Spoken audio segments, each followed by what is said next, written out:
Hi, everyone. I'm Sherry Kennedy Brownrigg, station manager and host of Midday Classics for Classical 90.7 KVNO. So happy to be hosting this live stream today. And I have with me the man himself, Maestro Ankush Kumar Bahl. This is so fun because previously when we have talked to you, Maestro Bahl, it has been as a guest artist or someone who, you're being announced and you're coming in eventually. But now this is it. This weekend is sort of your debut, not even sort of, it is your debut as the music director for the Omaha Symphony. So this is really great to have you on this live stream. So welcome. Thank you. It's really happy to be here. And yeah, it's an exciting week for all of us for all sorts of different reasons. Being able to make live music in the concert hall with an audience. We're getting closer to normalcy, and it just feels so good. And Dani Meier, of course. Dani is the Vice President of Artistic Administration and a bassist for the Symphony. I can't believe you're here because I know what you do and I know how busy you are. So I have you here too. I'm so happy to be here. I have never turned down a chance to talk in my entire life, especially not about classical music. So happy to be a part of this. Well, I mean, that's good for all of us, isn't it? That you're here, we get to talk about it. But this is really exciting. So here's what's going to be happening. We're going to talk about this weekend's program and what you can expect. And we're also going to talk about maybe a little bit about the season. But we need your questions. So if you are with us and would like to comment or pose a question, let's get it. You can just do that right there in the chat. And so we'll hopefully get to it. But let's first talk about what people can expect for this weekend. And Maestro Bahl, we've already talked about the fact that this is, your debut. You get to come out on stage at the Holland Performing Arts Center as the music director for the Omaha Symphony, which I have to say myself, I feel the excitement right now. What will audiences, what will they experience this weekend? We're excited to present like a tale of two halves, it feels like. On the one hand, we're having an absolute masterwork in Beethoven 7 being performed by a fantastic orchestra in your Omaha Symphony, your local homegrown, awesome Omaha Symphony at the Holland Center, which is also just one of the nation's most fantastic halls, acoustically and otherwise. So, that's something that we all bring something to that table. Like these musicians have trained all over the world, but have chosen Omaha as their home to make music with these people in this orchestra, sometimes for decades. And I'm just one member of that team and family. And I really feel fortunate to be part of such a killer family, such great musicians. And we're going to just do a brutally amazing Beethoven 7. I don't know how else to describe it. Like, we're already there, and we still have another dress rehearsal tonight. And there's just so much more to do and explore in this piece. And then we get to do it 3 times with each other. So, I definitely want to highlight to everyone watching, if they're not able to come into the concert hall on a Friday or a Saturday night, we are offering this program on Sunday afternoon as it would have been on a Friday or a Saturday. But then we have the first half, which we're excited about. We're going to do a piece by America's most loved, beloved, and famous living American composer in the John Adams. We're going to do a piece of his that's become total standard repertoire in the Chairman dances. We have a little surprise before that, which Dani will talk about.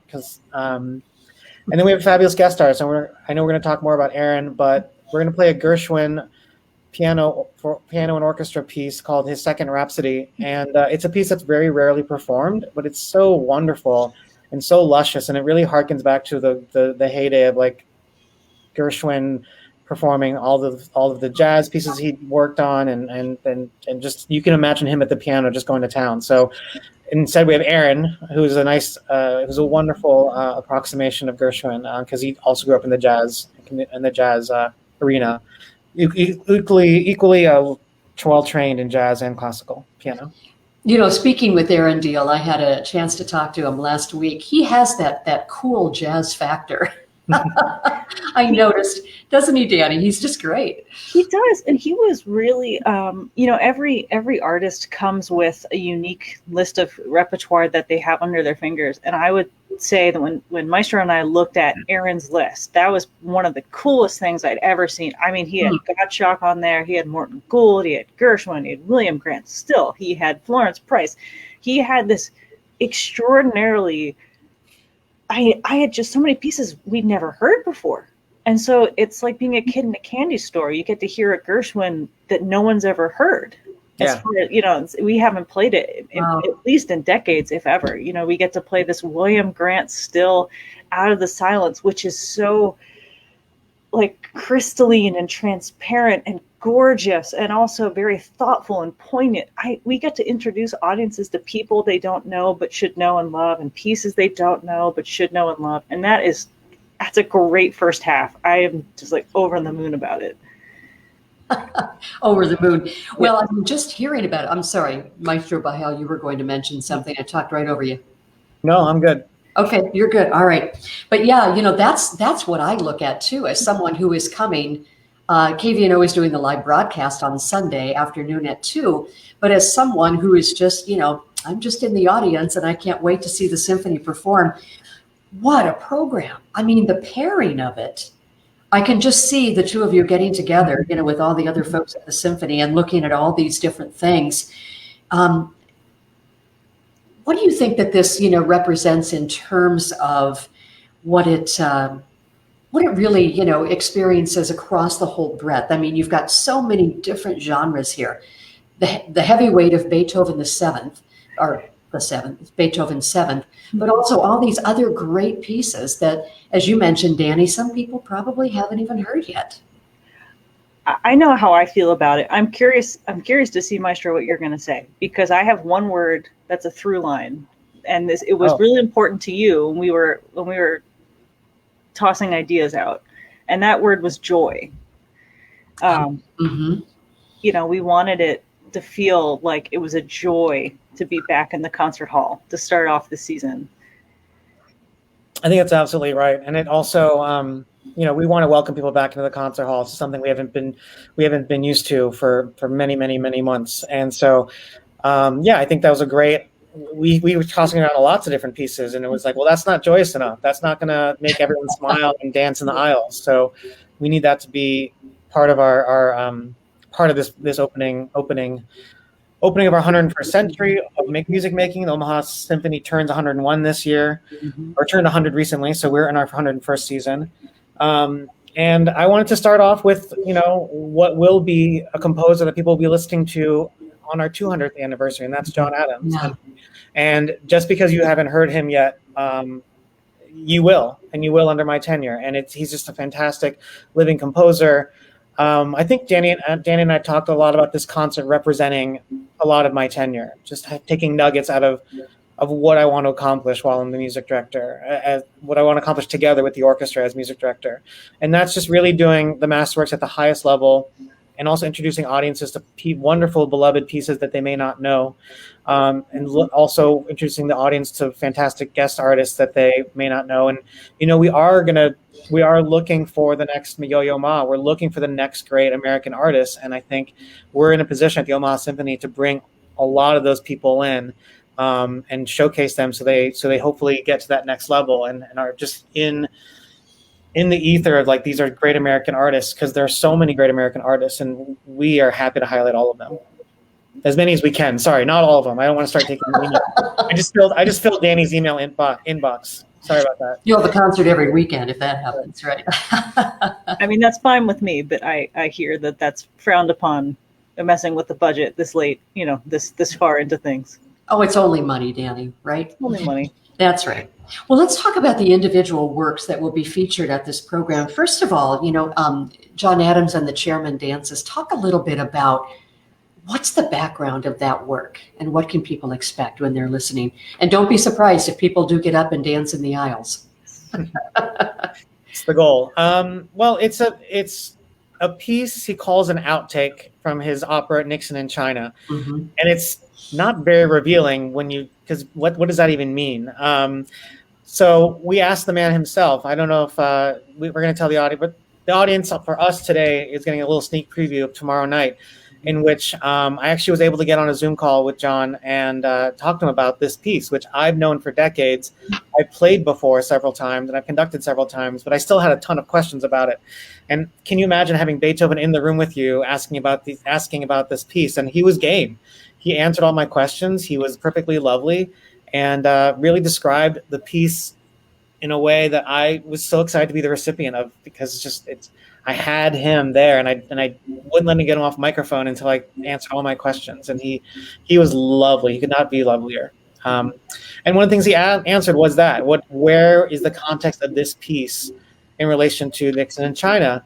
And the actual story of it is that he had to get a commission. He was asked to do a commission by the Milwaukee Symphony, and he kind of lingered on not too long, and he realized that he had to finish that first before he could really tackle the full opera of Nixon in China. So he tried to maybe kill two birds with one stone.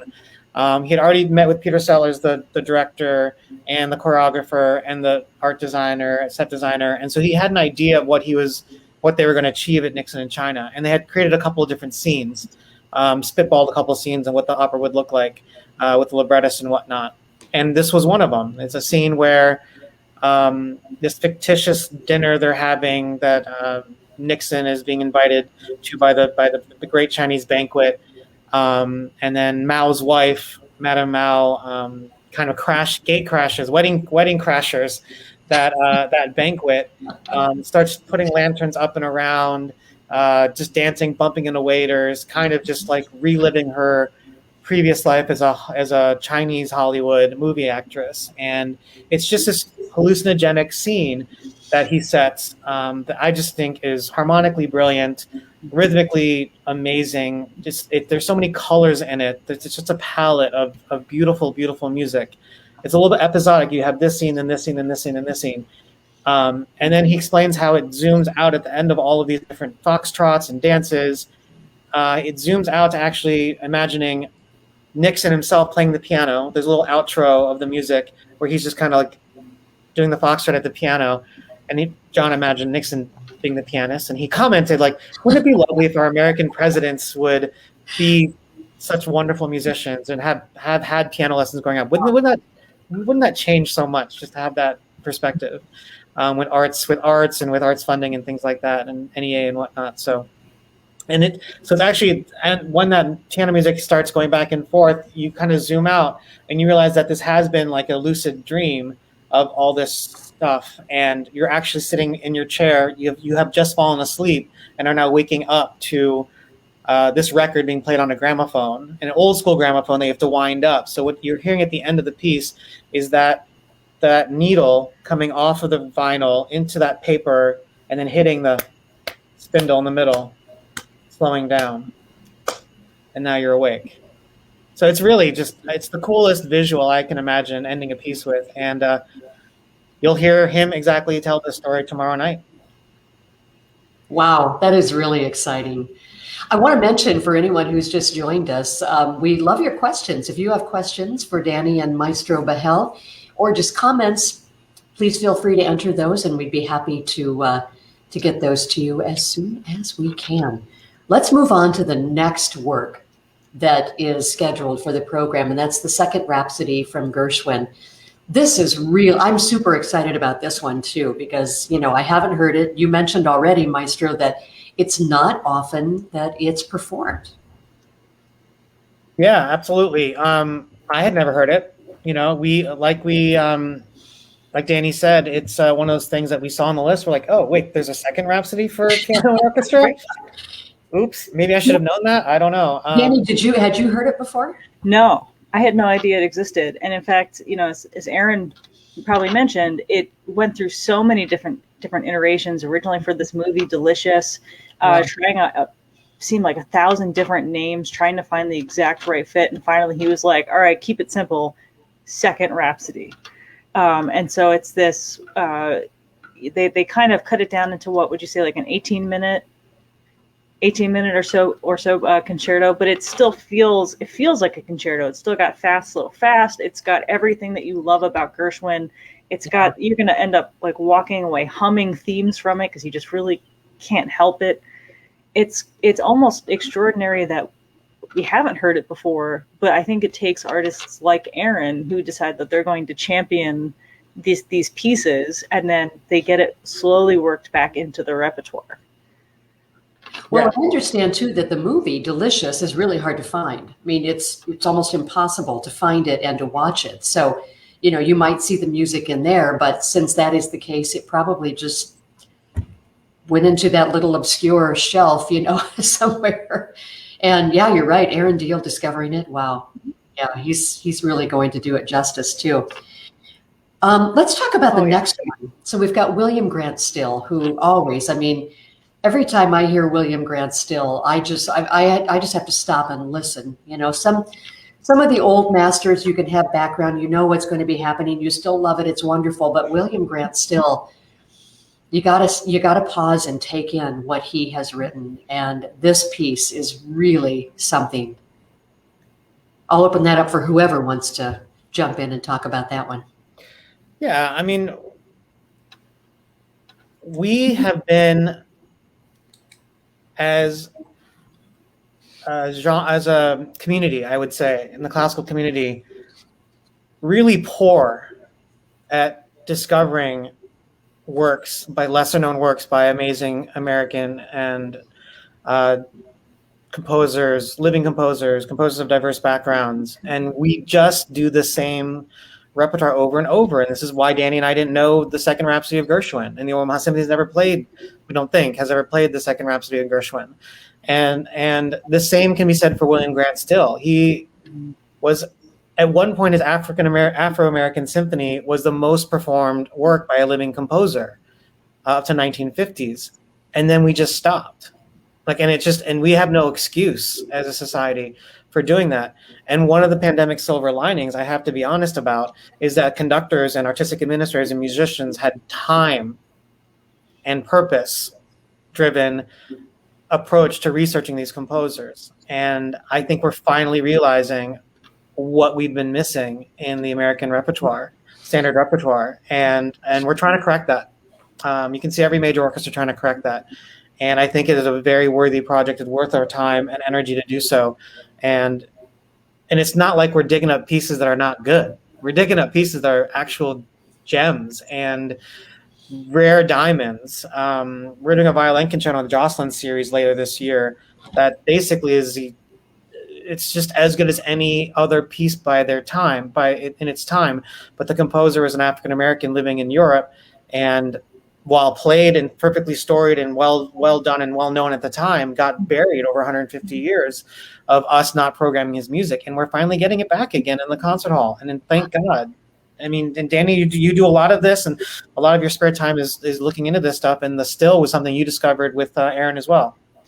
I just, you know, we've done a few pieces by him now. We've done, last year we did Mother and Child, and we did Ananga, and I've heard his violin sonatas, and there's something about realizing that a person that you have not taken the time to listen to writes some of the most beautiful music from that era or beyond, and you just haven't paid attention to him. It's like Ankush said, we are rectifying that now, and this is just a gorgeous but yet very poignant, thoughtful.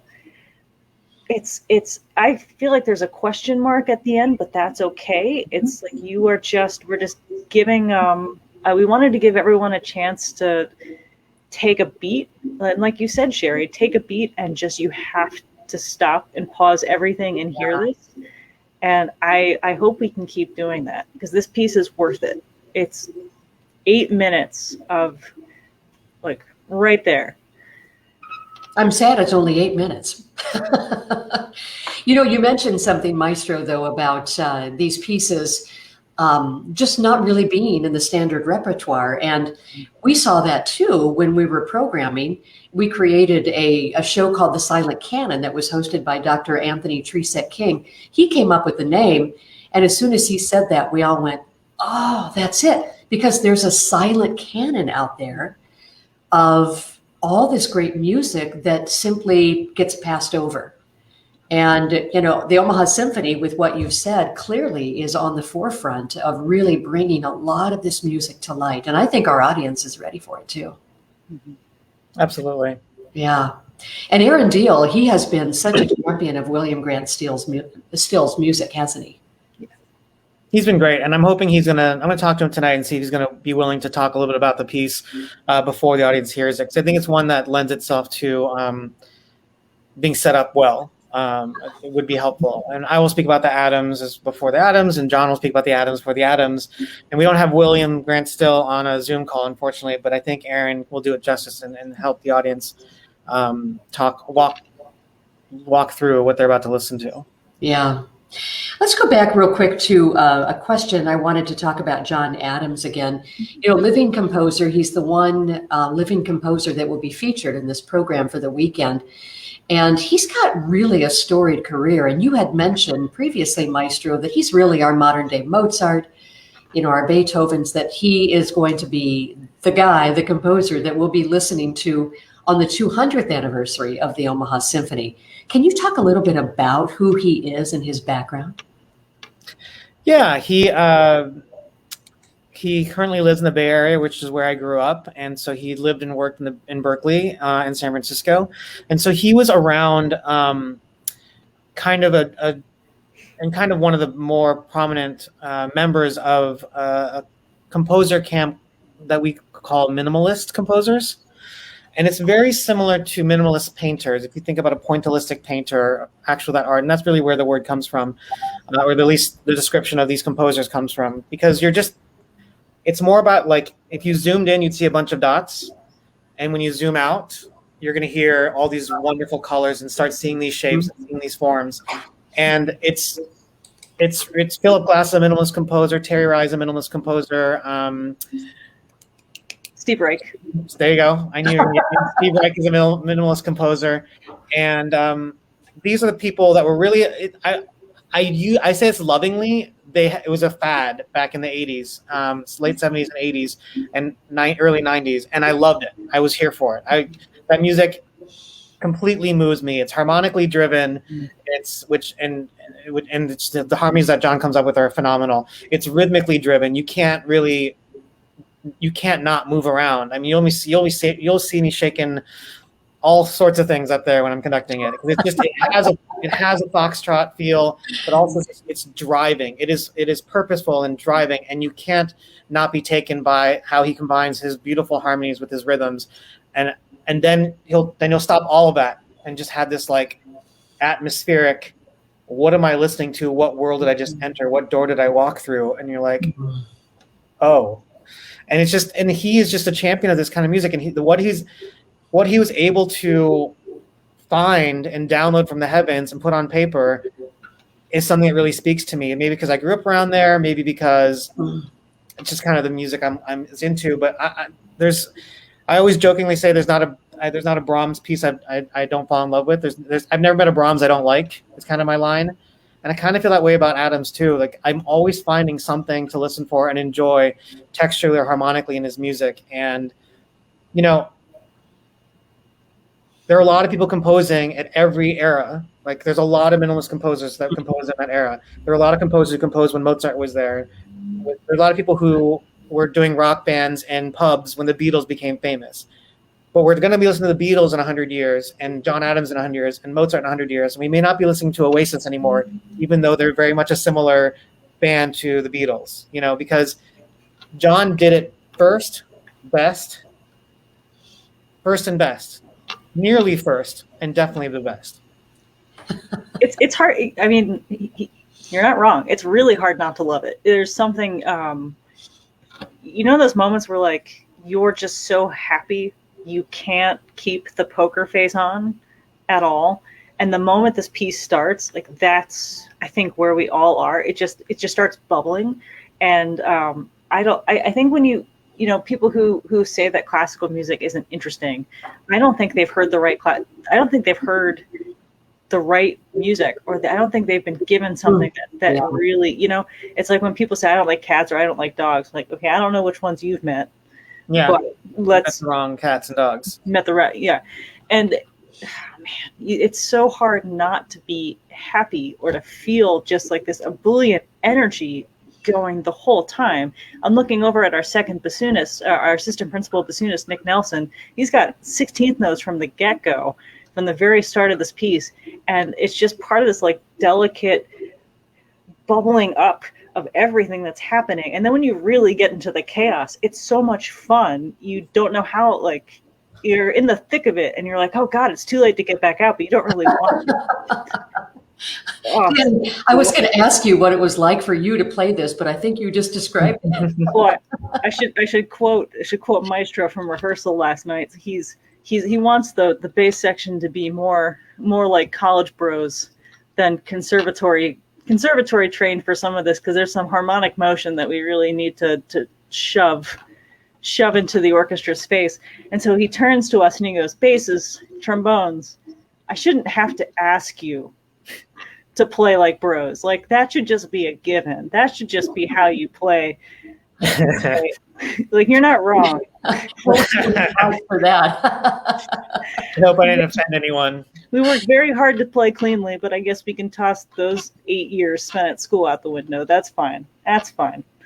Just bring it back for the Beethoven. Get a little raucous during the Adams, and then we'll put it back for the Beethoven. Right. Yeah. Well, let's talk about the Beethoven. So, I mean, that's after the intermission. Mm-hmm. Beethoven, his Seventh Symphony. I mean, just the classic.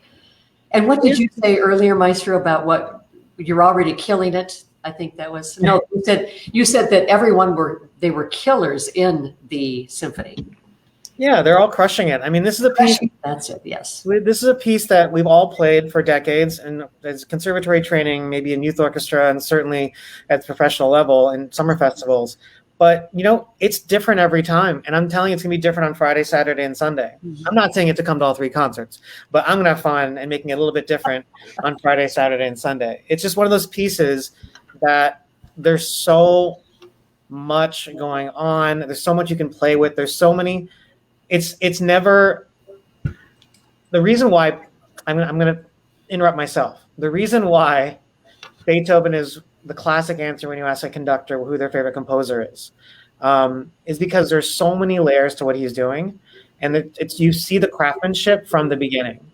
Not similar to John Adams, not dissimilar to John Adams. I asked him about his compositional process, and that will make the video tomorrow night that we're going to play, but it will make some stuff, some content and nuggets on our social media, and also Symphony Anywhere, which is our online platform.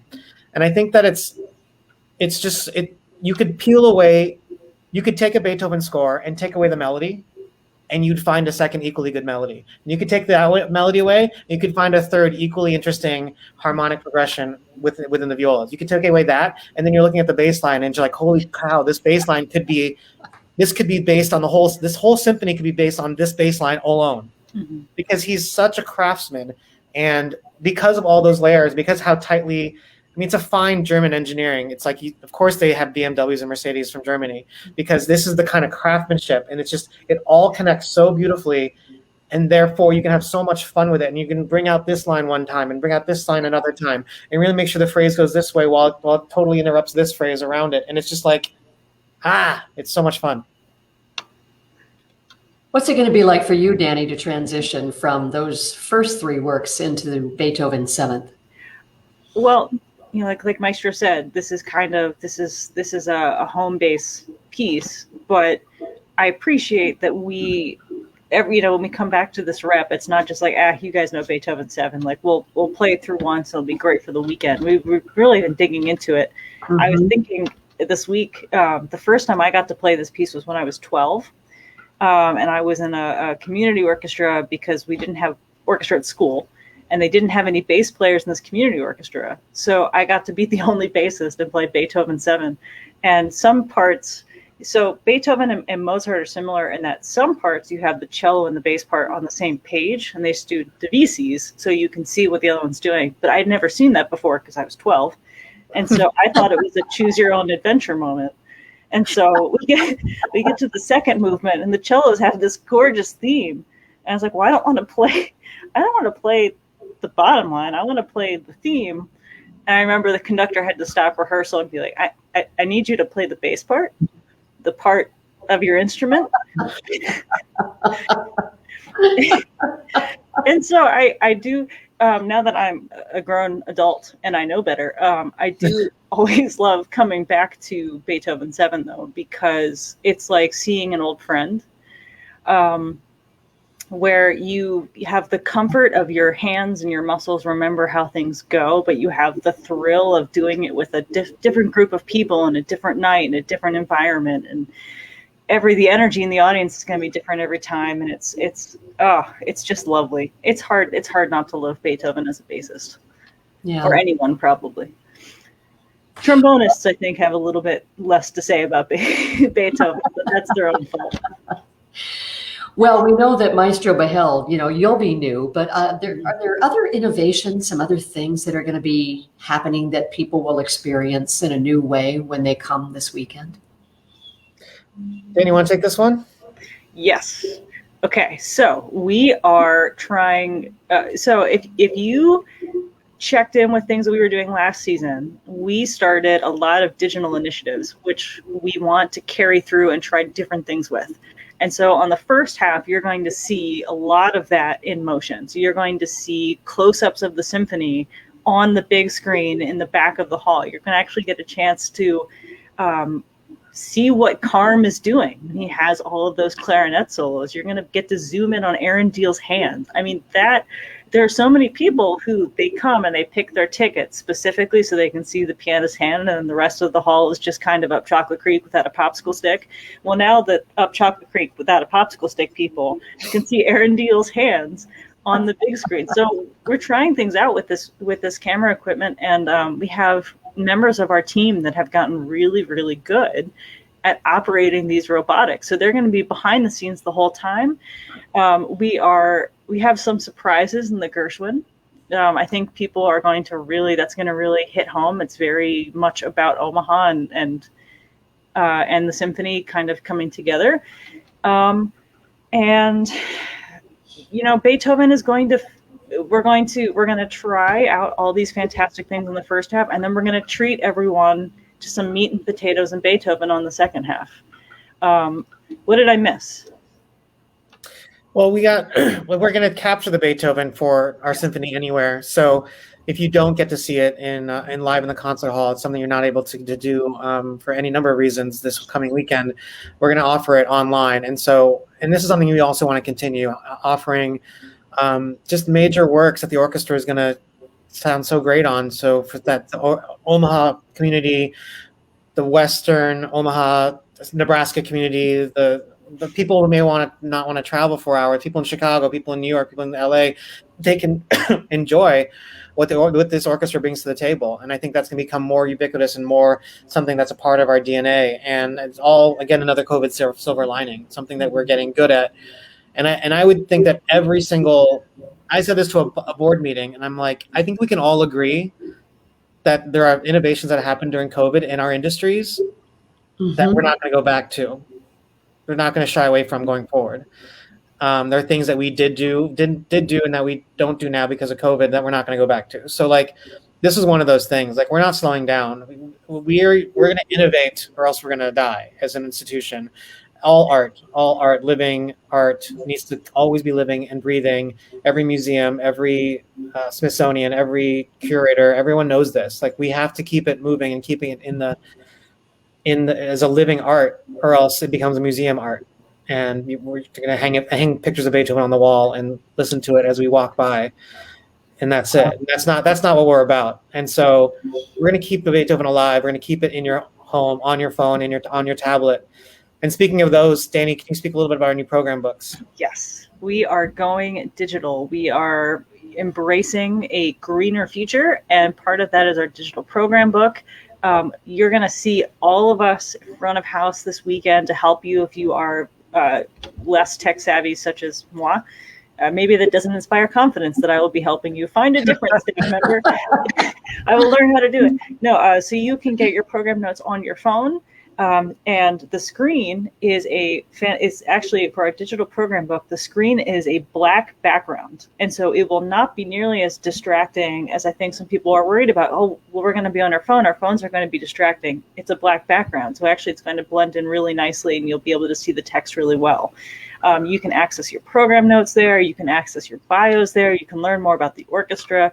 We all got really nice headshots done last year, so you can see everyone up close and personal in our bios. You can learn more about, we have our new assistant conductor, Deanna Tam. You can learn more about her. You can learn what we do, education, community engagement. It's all now in here, which is actually, it's really phenomenal. So we're excited to roll that out this weekend.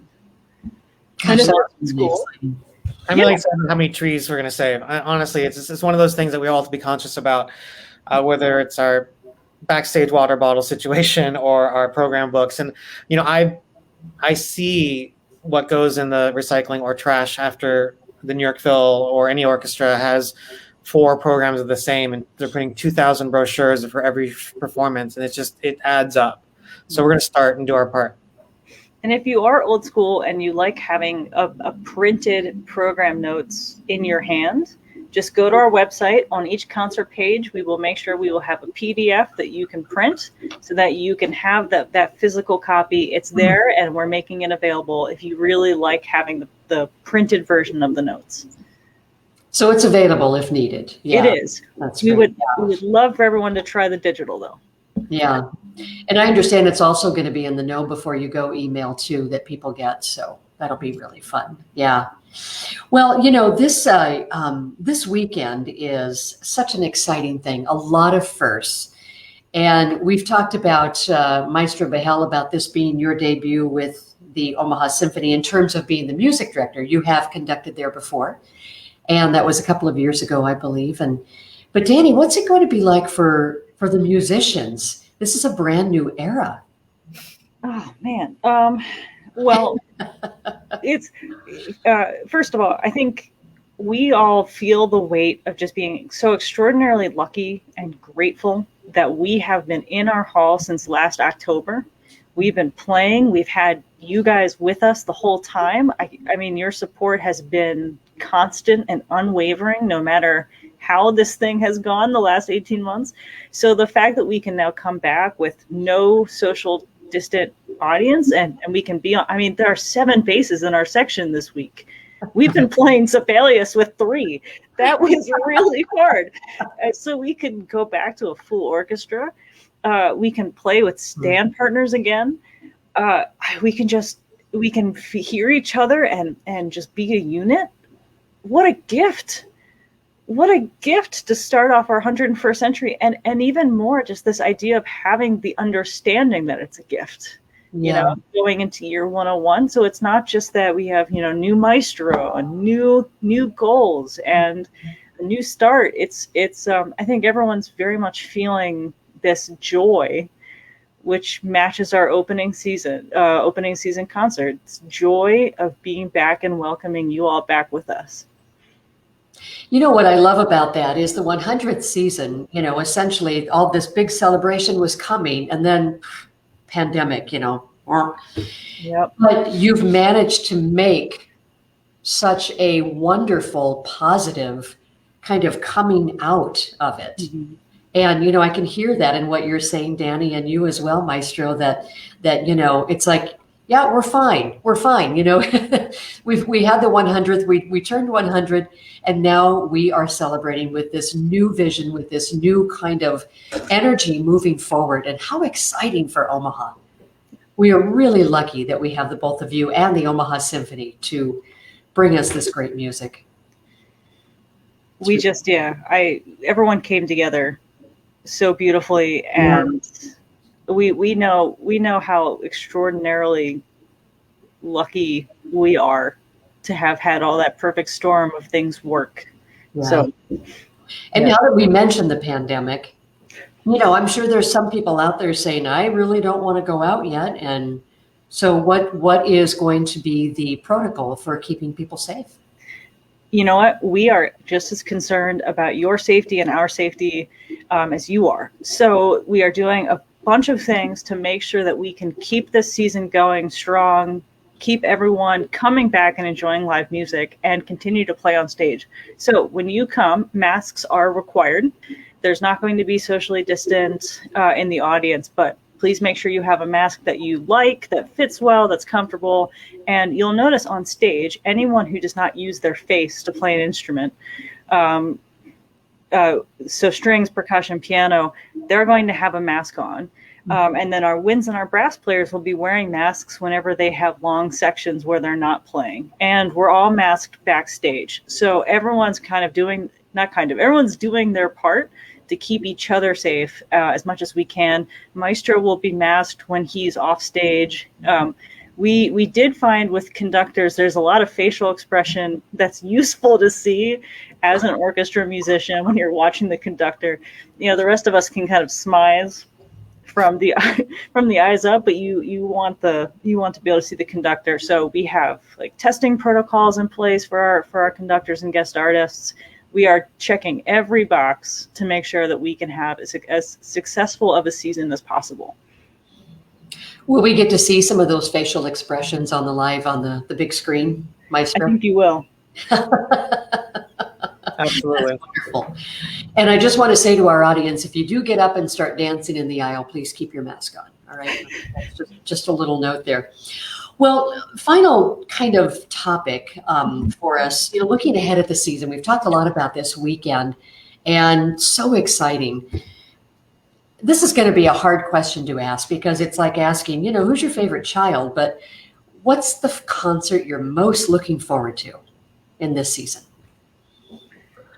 I can answer that. It is like picking your own favorite child, and I have twin boys, so it's something I've been well trained not to do in public. Yes, but I'm really excited about our January Masterworks, Dani. We're doing a piece and it's also it's bringing in a couple of really great friends of mine that happen to be phenomenal composers and musicians, and so we're starting off that concert with a piece by a dear friend of mine named Adam Schoenberg, who's a living composer writing and teaching in LA. And he wrote a piece that he intended to kind of be an homage to this great Russian work by Modest Mussorgsky called Pictures in an Exhibition. And that's a piece that's pretty familiar with classical music audiences, originally written for piano and then orchestrated for orchestra by Maurice Ravel, a French composer. It's a lovely marriage of this really root Russian pianist who wrote a piece about artwork. I'm talking about the Mussorgsky, married with this lovely French orchestrator, which means that's the person who said what the violin's playing and what the horn's playing and what the oboe's doing. And that marriage comes together so masterfully in the Pictures at an Exhibition, which we're doing on the second half, with a surprise that Dani can speak about. And then the first half is Adam Schoenberg's kind of homage to that piece. He's called Picture Studies. And he went to his local museums and found pictures of artwork that he felt were compelling and wrote several movements on those works. And to his knowledge, no one's ever done. He has a recording where the Kansas City Symphony did both. No, I don't think so. I'm going to take that back. To his knowledge, no one has done both those pieces on the same concert, even though they are companion pieces. And so we're happy to present that to Omaha audiences for the first time. And then in between, our little sandwich is my dear friend Anthony McGill, who's the principal clarinet player of the New York Philharmonic. Has been a dear friend of mine for, nearly 20 years. And he happens to be one of the world's best clarinet players. And he's gonna just fill the hall with joy by playing the Mozart Clarinet Concerto for us. And we couldn't be luckier. I think that concert is going to be super fun. So I absolutely agree. And I want to add that the Adam Schoenberg piece was based on works of art in the Nelson Atkins Museum in Kansas City. So I know a lot of people in Omaha love to go down to KC on the weekends and do like weekend trips. And so if you've been to Nelson Atkins, you might have actually seen some of these works before. I have two. I can't help myself. I love everything. So the first is our January Jocelyn concert. And that is when Maestro and I were talking about programming this season, we both agreed that we really wanted to program the concert that was the concert that got canceled and started everything off with when COVID began. So we called it the Missing March program. And So this one is Michael Tilson Thomas's Street Song for brass section. Oh, so good. So like vibrant and just full of life, and so perfectly showing off our phenomenal brass section. We have the Dvorak Wind Serenade, which is sublime in every way and so exciting. We have George Walker's Lyric for Strings, again, gorgeous, hyper romantic, and then Schumann 2, which if you've ever listened to a violin audition, it's just, and I know everyone in the audience has. Who hasn't? But who hasn't heard that world famous scherzo excerpt that the violins have? It's one of the hardest things to do, and in rehearsals they were nailing it to the wall, and we didn't get to have this concert, and so we had to do that. So I'm super excited for that. But then our February Masterworks, we're doing Jennifer Higdon's Concerto for 3 with Time for 3, and I love Jennifer Higdon, and any excuse to program her music, especially Time for 3, is they're like the bad boys of classical music. You know, if classical musicians like to think so. I mean, Renan wears suspenders. Their bassist wears suspenders. That's how you know he's super cool. Oh God, they're just gonna be so much fun to watch. It's bluegrass, folk, classical, everything mixed in, everything good about like folksy small town Americana. It's good stuff, and that's in February. So I'm just pumped. I'm pumped with everything, but I'm pumped. And Time for 3 has a special place in my heart. I've known one of the members for a long time, and Nick Kendall, and he lives in the DC area, and I worked with him several times for different things, and he's just basically the Energizer Bunny with the violin in his hand, and he can just. And him and Charles, is that the other violinist? And, yes, I believe so. And then Renan Meier on bass. So Time for 3, 2 violins, bass. They're a trio. They have a lot of works commissioned for them, and this was a concerto written specifically for them. I think actually Joanne Falletta may have been the original. Dani. She went to work, so you're a little bit of you're going to get to see her in just about a month. Yeah, Joanne Plata. Dani broke up a little bit, but Joanne Plata is going to be doing our next Masterworks, and she's a great American conductor, which we're very lucky that she agreed to come to us. She's a living maestra, living legend, and I think she did commission Time for 3 and Jennifer Higdon for this work. So it's going to be a ton of fun, and these guys are just lightning in a bottle. Yeah. What a season. What a season. You know, I could just continue talking to the two of you for hours. I know you have things to do, such as, rehearsal, one more rehearsal for tomorrow night. Anything that we need to let our viewers know before we sign off?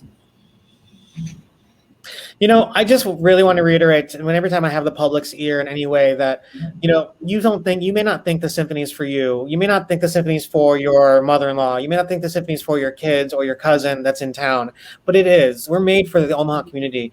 Everything you see on stage is something that we love, and that we can share that love with you. And you don't have to know anything before coming to the concert hall, who is John Adams, Beethoven, or William Grant Still. You don't have to wear anything in particular. You don't have to know when to clap and know anything about classical music. I'm going to hold your hand in the most loving way possible, musically and verbally, and you're going to know what you're listening to in real time, and you're going to love it. And that, I think I've had too many conversations with people, that I meet, grocery store workers or cab drivers or colleagues of my wife in a different field. They're like, well, what is that? What is that? How is that for me? I'm like, it's totally for you. You just don't know it yet. Beethoven is for everyone. He's an everyman's composer, and just don't be afraid to give it a shot. I mean, our tickets are still pretty cheap, and we do that on purpose, so you'll have a very low barrier of entry into coming into our concert hall. And if you aren't able to come to the Holland, stay tuned. We're going to come to you and your community as well this year. And I would just add, if you have kids who are in music, just remember, Maestro and I both started off as tiny tots on various instruments, and I had never listened to Beethoven 7 before I got to play it the first time. I'd never listened to Prokofiev or heard Stravinsky or anything like that before. Six. If you're age 6 and up, you can come. But just think about this idea of like, never heard any of that music before I got to play it for the first time, and I just fell in love with it. And if you think about how brave kids can be when they just get handed something like, all right, we're going to try this out. That's the kind of bravery to tap into. It just takes walking through the door.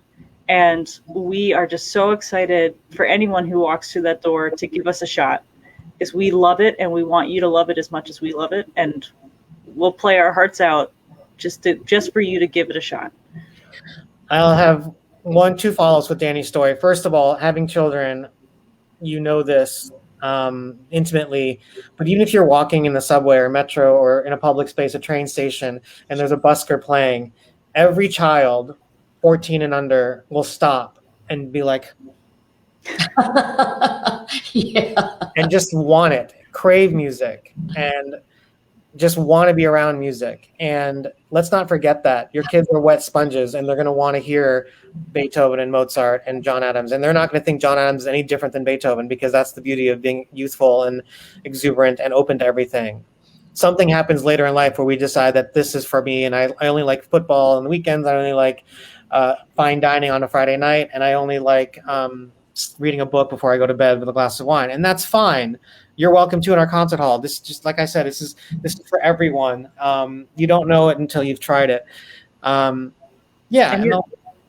your Husker marching band, they're playing Orff, they're playing Verdi, they're playing Beethoven. So Yeah. you've heard mine it. played Lemaire, so mine did Debussy. So it's everywhere. Yeah, it is.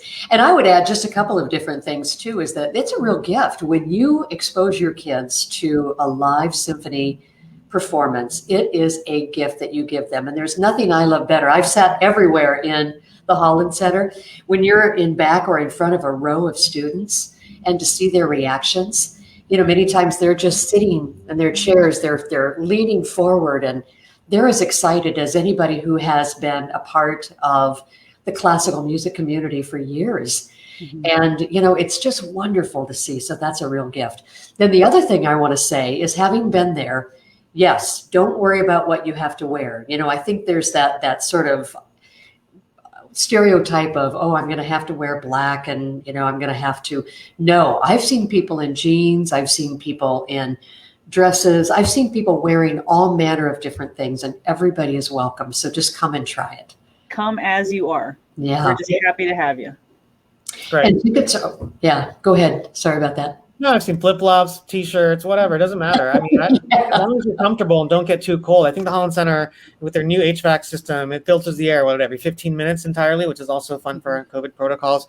And I think keeps it a little quite chilly sometimes. So, be careful. Wear your mask and bring a sweater. Layers, right? That's a good note. Flip-flops and mask, those two things, yes. But tickets are still available at omahasymphony.org. And remember, there are 3 performances, 7:30 on Friday and Saturday, and then 2 p.m., the new performance, 2 p.m. on Sunday. And lots of tickets are available still. Now, if you cannot make it, if you just can't make it, then tune into KVNO and listen to the symphony there. We'll have that live broadcast, and we are so looking forward to it.